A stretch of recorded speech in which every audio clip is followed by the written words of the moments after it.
Paralegal 114, Family Law. This is your guide for week one of the course. I'm My intention is to provide a video or audio version, uh, hopefully both, but we don't know what's going to happen from day to day. So I'll do my best, you do your best, but I'm going to provide some sort of guide. That's my intention. This guide um, is intended to be a supplement for your efforts. So, you have an assignment that some of you may have done and some of you may not have done. Um, by the time we reach class on Zoom on Tuesday at 6 p.m., that assignment required you to go out and read some things. Um, we're going to use a combination of resources that include government websites, typically the legislature, and I've linked the Illinois statutes regarding family law to the Blackboard site for the course. Um, this week, I had you look at the Illinois Department of Public Health. So it's going to be some government provided website. The other resource we're going to use are the ICL Smart Books Family Law books. That's your textbook. Those are your textbook resources. You don't have to buy a textbook. You don't have to spend $300 on some book that's not going to give you what you need. The college has these resources available. A lot of things are available free on the internet. I do a lot of work to pull those things together. We do a lot of work to maintain those things. So use the resources. In practice, more likely than not, you would use something like the ICL Family Law resource. So use it. Get familiar with it. Some of you are already familiar with it because you're not in your first semester. If you're in your first semester, and especially those of you who are currently in legal research, you're going to be a little more lost these early weeks, but all the extra work you're going to have to do in this course to be able to find and use those resources is going to help you in the long run, because you're going to have to do those things in legal research. And legal research is a prerequisite or co-requisite, which means that either you take it before you take one of these courses like family law, or you just have to do extra work. So that's something that you probably were advised about when you signed up for classes. But this is intended to supplement. So you have to read. You have to do whatever I've asked you to do before you listen to this. I provide PowerPoint slides in this class that you can use as an outline for your notes, but you're not going to get everything you need from just what I'm going to say to you and those PowerPoints. You're going to have to do the reading. If you don't do the reading, you may squeak by, but at the end of the semester, you go to interview for a law firm that wants you to do family law work as an intern or an employee. And what do you want me to tell them? You squeak by, or you put in the time and effort to be competent in family law? I think you want the latter. So use this guide as exactly that, a guide. Read what I ask you to read. Use the PowerPoint slides I've provided as more of an outline, because that's what they're intended to be, for your own notes, and actually create and take your own notes. Keep that notebook.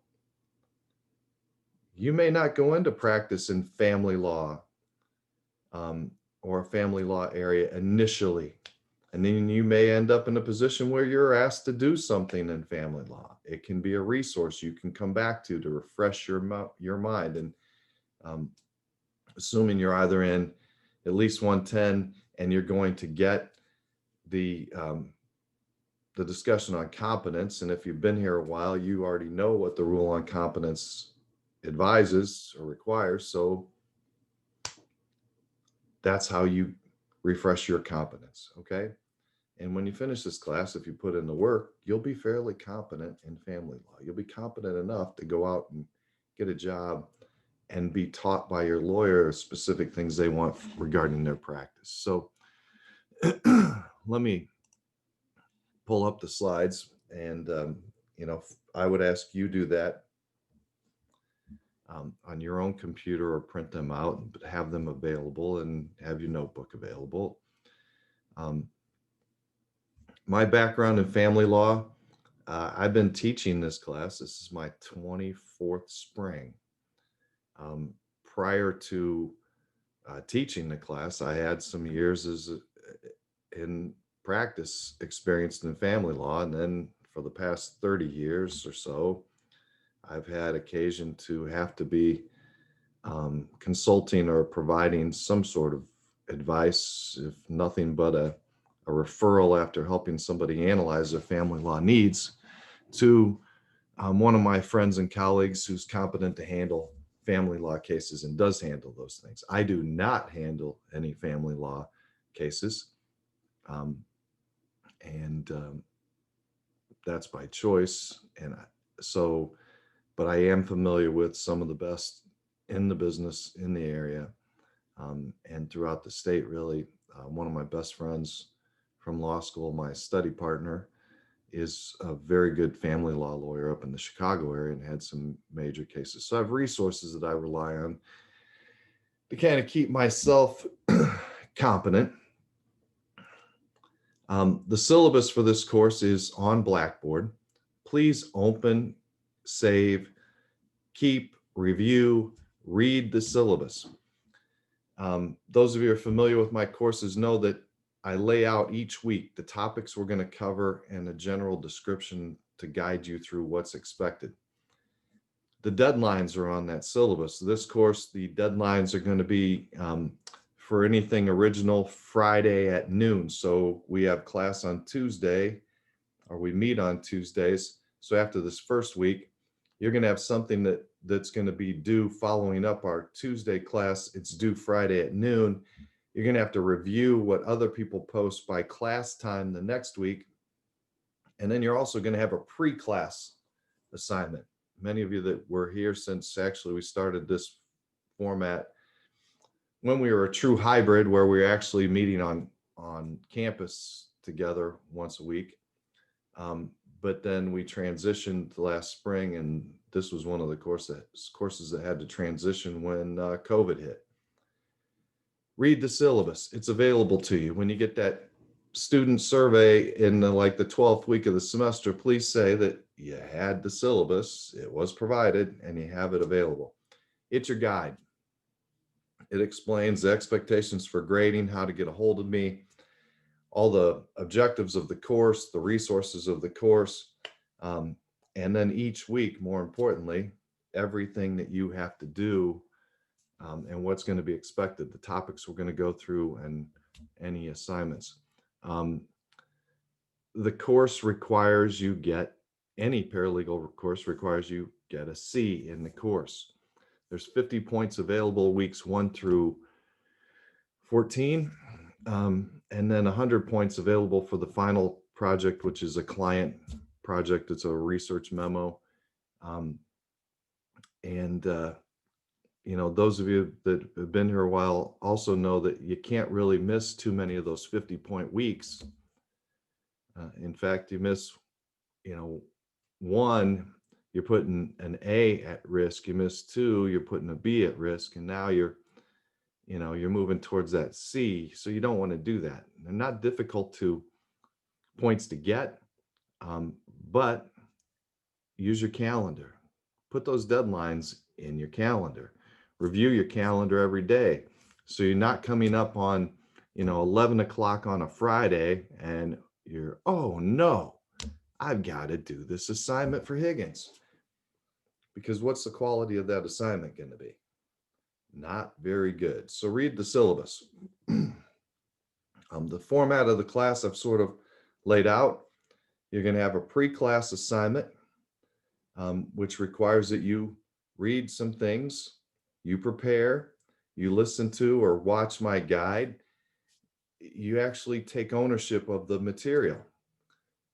You're going to come to a class where this live session that we're going to have this semester, our online scheduled portion of the class, is going to be more akin to what a lawyer and paralegals would do when they're reviewing a case or a particular thing. I'm not going to redo this discussion. I'm not going to lecture for an hour and a half.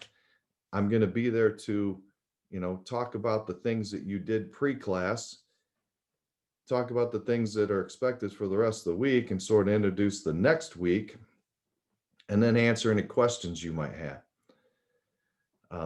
I would expect that you, and it's laid out in the syllabus, but I expect that when you come to class, it's on Zoom, right? So try to sit somewhere in your house where it's quiet.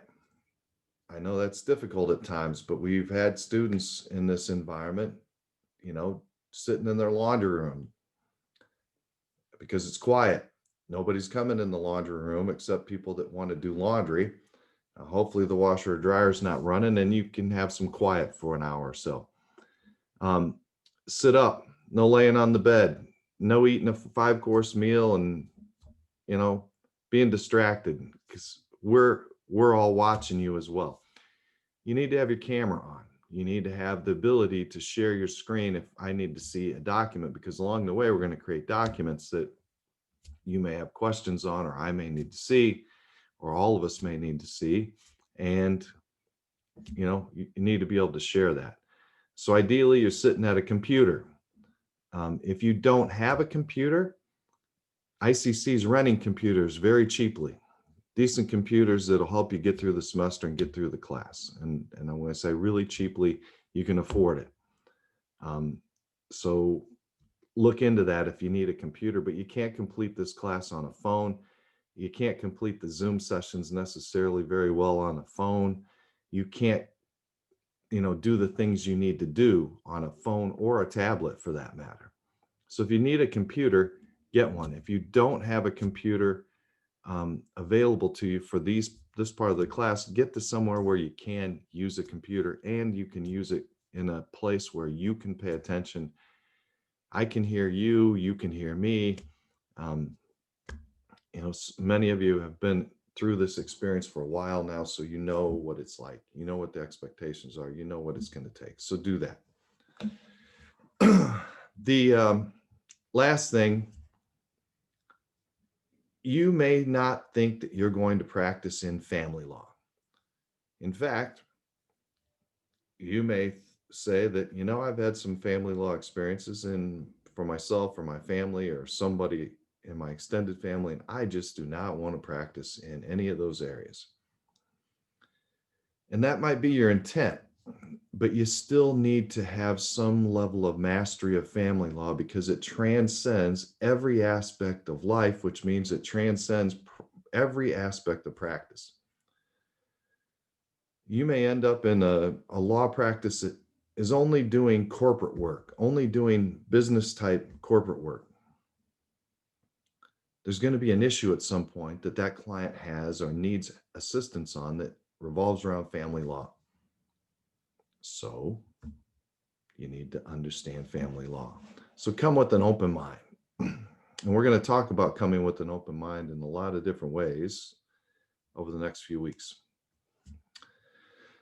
There are two primary sources of family law: statutes that I've talked about, and then case law. Those of you who have been here a while know that statutes tell us what the law is about, both in substance and procedure. And then the case law is where we go to help us understand how those statutes apply to a given set of facts, a given client scenario, most typically. Finding that law is not difficult in the family law area, but it's helpful to use secondary sources. Secondary sources, for our purposes, Prlgl that we just discussed, and then others. Honestly, they're all over the place anymore. We used to think of secondary sources as a finite type or set of books, different types of published books you could pick up. I'm not so certain at this point in time that Google isn't a secondary source. But be careful with your secondary source. As you learned in research or will learn in research, most important muscle in your body, best computer that you'll ever own, Your brain, you have to run these things through your brain. You have to process them. You have to make sure that they're valid, that they're legit. In this course, you have the best one available to you, the ICL Smart Books on family law. So use those. That's what you're expected to use as a secondary source. And then secondary sources lead us to those primary sources, those statutes and cases that apply to our particular type of need. There are some skills that are particular to, really to all paralegals, but these in particular, you need to focus in on.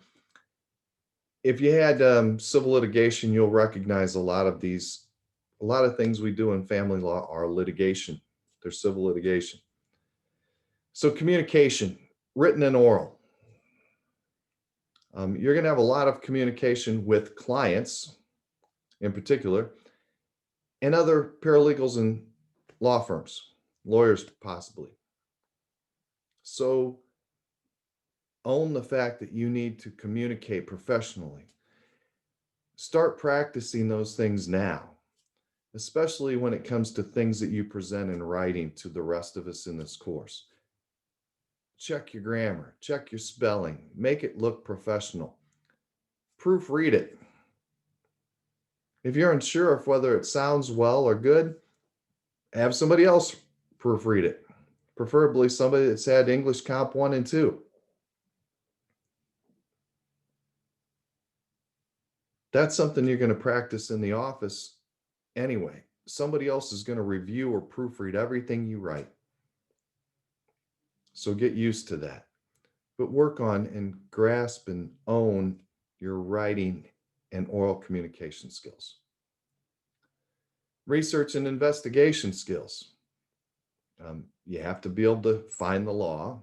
You have to be able to find the facts. And we'll work on those things and talk about the investigation skills. People that had civil litigation in the fall know a little bit about that. Technology skills. Technology is always evolving. And the person who has become the go-to, besides if a firm has some sort of tech support, is a paralegal. The lawyer is going to expect you to be able to figure out whatever evolving or necessary technologies and become the expert and help them master those things. So it's part and parcel to the job. Math skills. You have to be able to add, subtract, multiply, and divide. Okay, general math skills. We're not doing algebra, but you have to be able to add, subtract, multiply, and divide. You have to be able to help determine whether certain numbers make sense. Now, a lot of things have become automated. For instance, child support. There's a website and you can plug in certain numbers, but you have to know that you plugged in the right numbers. And you have to be able to check those things. And when somebody asks you how that calculation evolved or how it became to be, you can't just say, I plugged in these numbers and this is what it said. You have to be able to explain it, to verbalize it. So knowing that, if you're kind of shaky on your math skills, and I'll tell you, math was not my forte. Add, subtracting, multiplying, dividing, word problems. Remember those old word problems from grade school? Those I could do. If you couldn't balance your checkbook without struggling, there's nothing wrong with that. But sitting here now, there'll be something wrong with it in the future. So we need to figure out how to dress up your math skills, bring them up to par. And if that's the case and you know that now, Peggy Crane, contact her and ask her how the college can help you, because the college can help you and they can help you free. And we'll see if we can do that now. In this course, you're going to get to a point in this semester where we're going to calculate child support and some other calculations related to marital property, for instance. And you're going to have to demonstrate those math skills. So if you know that now, let's address it now rather than later. A paralegal has to be organized and be able to multitask in any area of practice. anyone. But that's especially so in family law, because in the litigation areas of any litigation areas of the law, it's just something you have to do. You have to do it in any area of the law. So you got to be organized. The things I laid out for how you should approach this class were to support your development of your organization skills. You also have to be able to multitask, because you may be handling a couple hundred files at a time. And rarely do you ever get to work on one thing and complete that one thing from start to finish. In fact, if you ever are able to do that, document it and call me up and tell me about that, because I want to be able to share that with others and say, wow, you'll never believe this happened, because it's so rare. It doesn't happen. So you have to be organized to be able to multitask. If you're not organized, you can't stop with whatever you're doing to take up whatever is requiring of your time now. And those things can range from your lawyer says, hey, can you come down the hall? I need to talk to you. Or hop on Zoom if you're working remotely, right? You have to stop whatever you're doing. If you're not organized with whatever you're doing, you lost whatever that was.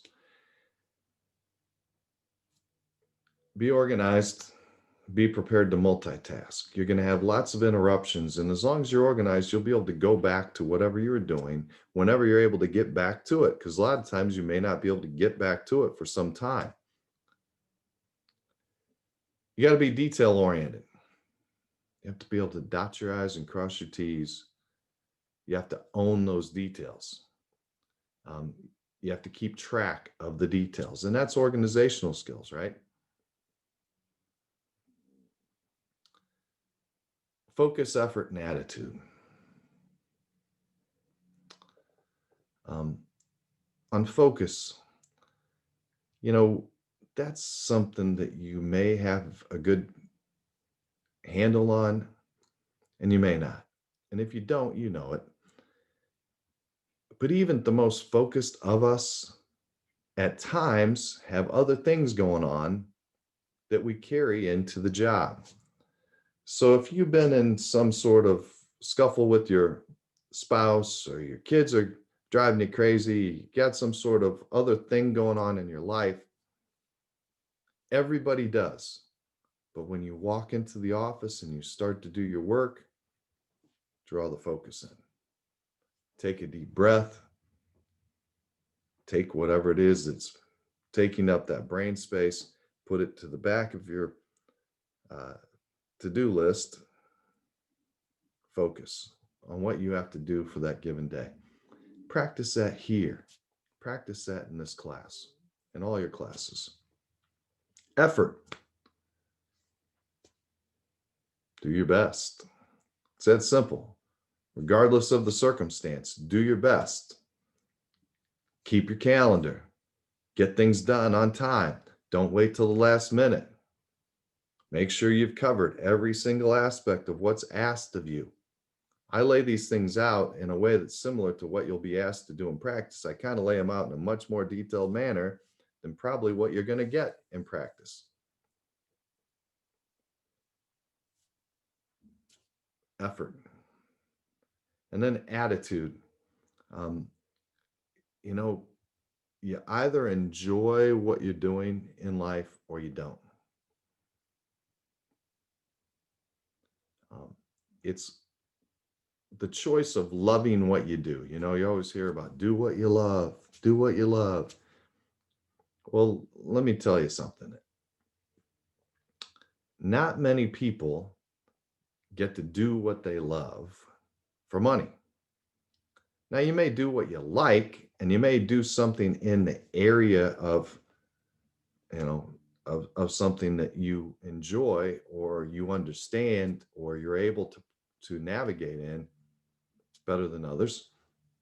It doesn't mean that you love it. You need to love it.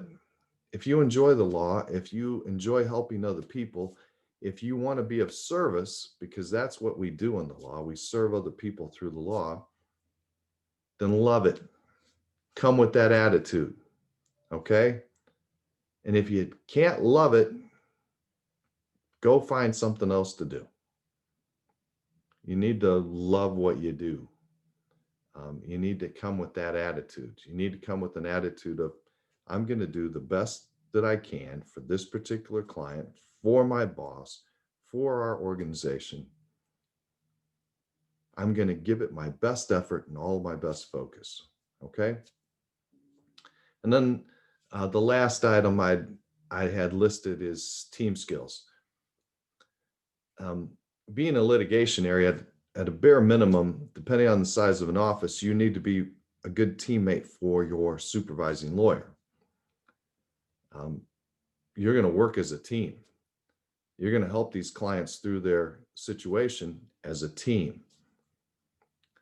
If you're in, even a small office, you likely have other people in the office. You're going to have to work as a team.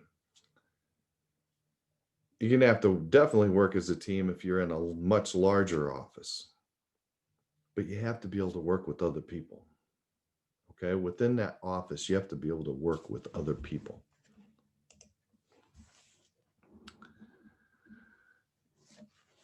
The typical areas of family law are marriage and premarital, prenups. So in marriage, there's not a lot that lawyers have to do with marriage necessarily, but for premarital agreements. There's divorce, the dissolution of a marriage. We call it divorce dissolution, dissolving the marriage. Lawyers are very much involved in that area of the law. If there's kids involved in that divorce, child custody and child support,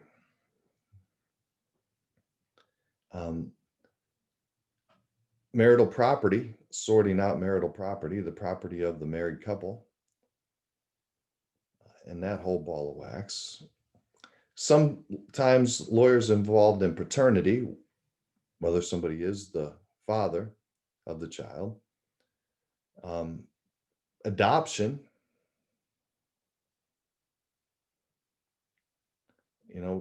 Adoption is an area that very few lawyers deal with, but there are a lot of adoptions in the Tri-County area. So you may find yourself involved somehow in an adoption somewhere in your career. And then sometimes abuse and neglect,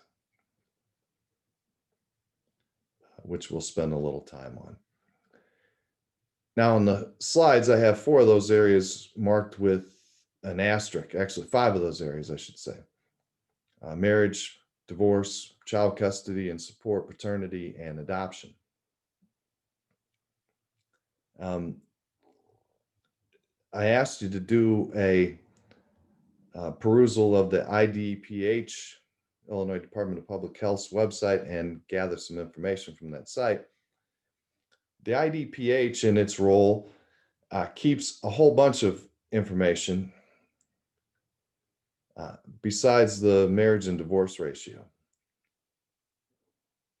It also keeps information related to all of those areas listed, the 5 areas listed with the asterisk. So they keep the information that's reported on forms that you'll see over the course of the semester related to, for instance, divorce.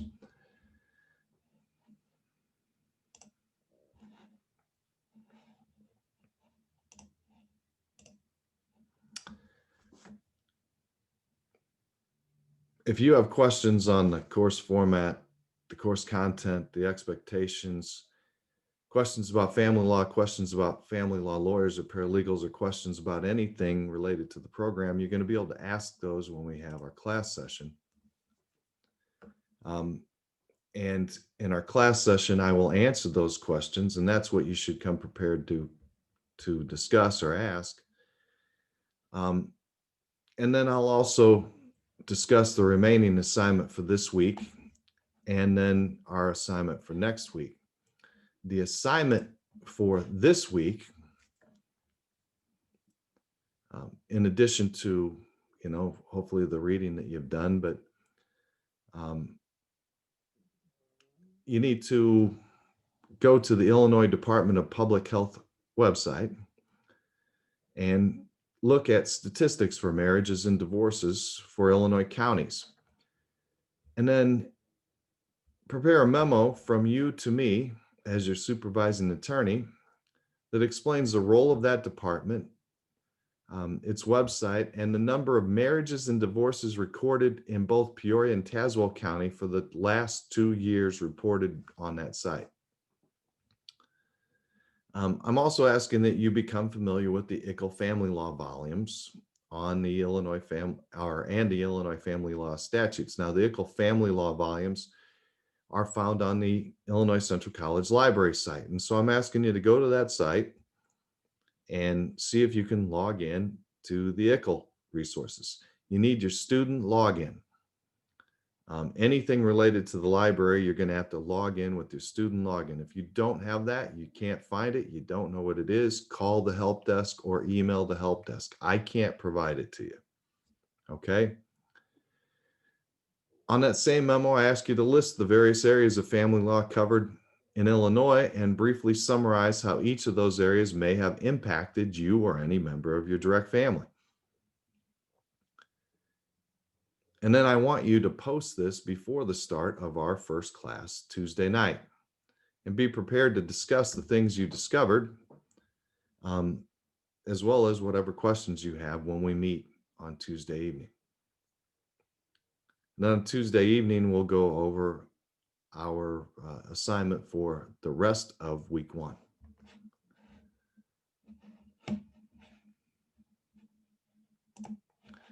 Now, I hope this was helpful.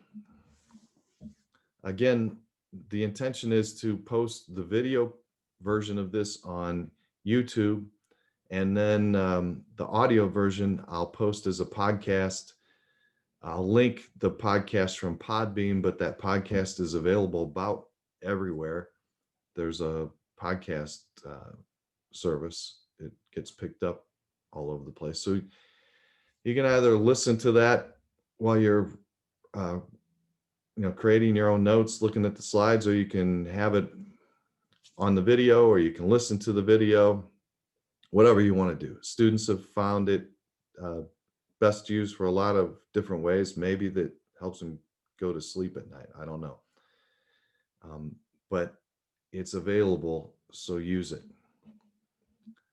I will see you on Tuesday at 6 p.m. and I look forward to seeing you.